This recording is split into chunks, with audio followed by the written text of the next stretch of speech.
Berdasarkan survei nasional terbaru Carta Politika yang digelar 4–11 Januari tahun 2024, elektabilitas Prabowo Gibran unggul dengan angka 42,2%, disusul Ganjar Mahfud dengan elektabilitas 28% dan Anies Muhaimin 26,7%.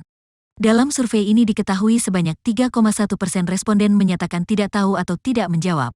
Melihat persaingan Ganjar Mahfud dan Anies Muhaimin, elektabilitasnya relatif berimbang. Hal ini tentu pertarungan sengit akan terjadi pada pasangan Ganjar Mahfud dan Anies Muhaimin untuk mendapatkan tiket masuk putaran 2 Pilpres 2024, mengingat dari 3 paslon belum ada yang mencapai 51%. Lalu bagaimana kekuatan elektabilitas Anies Muhaimin, Prabowo Gibran, dan Ganjar Mahfud berdasarkan daerah? Berikut menurut hasil survei Carta Politika, Sumatera. Anies Muhaimin 36%, Prabowo Gibran 41%, Ganjar Mahfud 22%, tidak tahu tidak jawab 1%. DKI Jakarta dan Banten. Anies Muhaimin 34%, Prabowo Gibran 36%, Ganjar Mahfud 25%, tidak tahu tidak jawab 5%. Jawa Barat. Anies Muhaimin 26%, Prabowo Gibran 47%, Ganjar Mahfud 20%, tidak tahu tidak jawab 7%.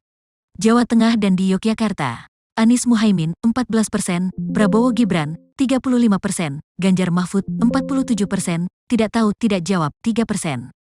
Jawa Timur. Anies Muhaimin 28%, Prabowo Gibran 40%, Ganjar Mahfud 32%, tidak tahu tidak jawab 0%.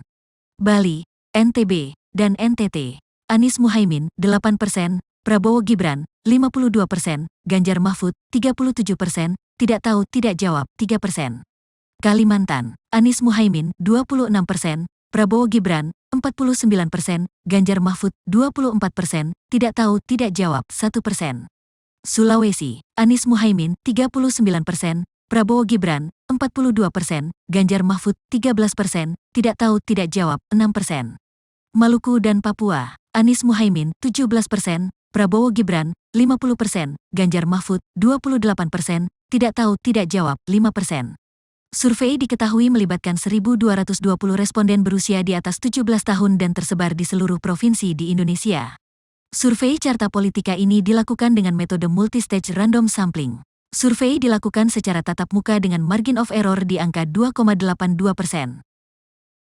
Download Tribun X sekarang, menghadirkan lokal menjadi Indonesia.